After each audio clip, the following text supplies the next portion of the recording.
Здравствуйте всем, меня зовут Евгений Тимур Васильевич, студент группы ПСМ-20, ИТ СУФУ, 4-й курс.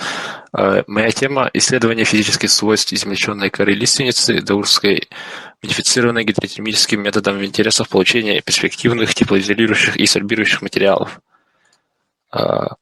Цель работы – исследование физических свойств измельченной коры лиственницы даурской, модифицированной гидротермическим методом интересов получения перспективных теплоизолирующих и сорбирующих материалов. Вот задачи. Первая задача – разработка метода обработки коры лиственницы. Вторая – поиск и изучение вяжущих материалов. Третья – исследование теплоизолирующих и прочностных свойств образцов теплоизолирующих материалов. Вот тут описано, что такое лиственница даурская. Она является одним из доминантных видов древесной растительности всего Дальнего Востока России, и кора лиственницы является отходом и деревообрабатывающей промышленности, обладает сорбирующей способностью и теплоизолирующим свойством. Вот еще одна цель дублирована, и метод исследования экспериментальный. Вот тут моя презентация. Актуальность проблемы в данной диаграмме можно увидеть распределение отходов обработки древесины в Республике Саха-Якутия. И тут 32% коры объявляется отходом и выбрасывается. И мы хотим использовать данную кору. Вот так изготавливаем. Сначала просеивается для освобождения его от луба и отмерших клеток коры. Потом проводится измельчение ножевой дробилкой. И далее по фракциям разделяем. Потом варится кора в котле для того, чтобы увеличить пористость, чтобы повысить теплоизолирующие и сорбирующие свойства.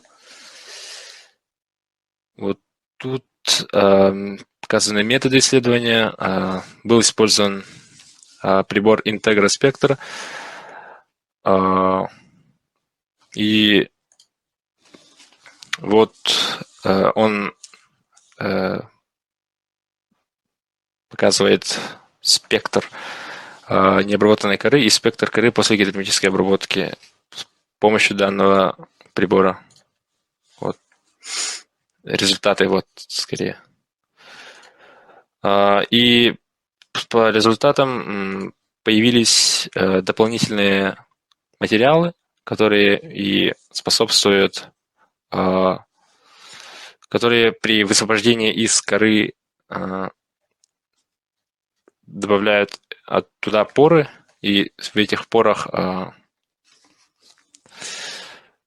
благодаря этим порам повышается теплоизолирующая способность и сорбирующая ценность.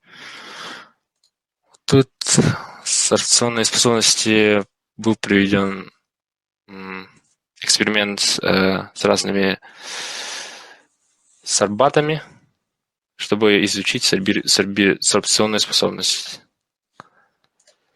И, в общем,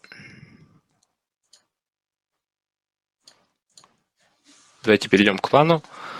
Вот план работ.